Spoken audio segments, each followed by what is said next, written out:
Scam ang pagnanakaw sa isang nakaparadang motorsiklo sa Culiat, Quezon City. May unang balita si James Agustin.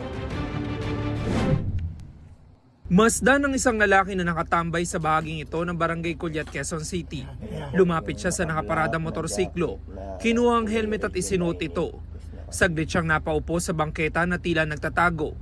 Nang makakuha ng tiyempo, sinakyanan niya ang motorsiklo at napaandar ito paalis sa lugar. Bago niya nakunan din ang lalaki na umaaligid doon.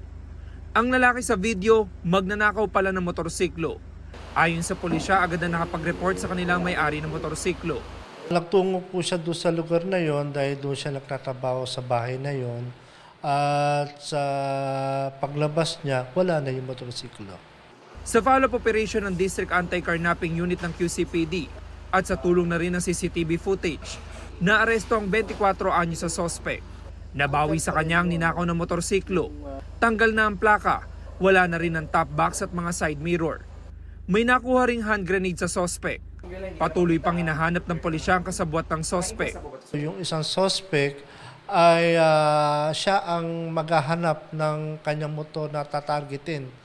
Pagkatapos niya itong kunin, tangayin, ay dadalhin na doon sa kasama niyang suspect at ito ay tatanggalan ng pagkakalanlan at ito ay kanilang binebenta.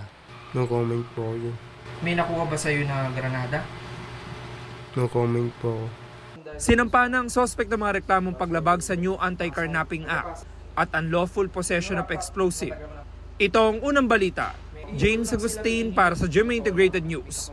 Mga kapuso, para una ka sa mga balita, mag-subscribe sa GMA Integrated News sa YouTube. Sa mga kapuso abroad, subaybayan niyo po kami sa GMA Pinoy TV at sa www.gmanews.tv.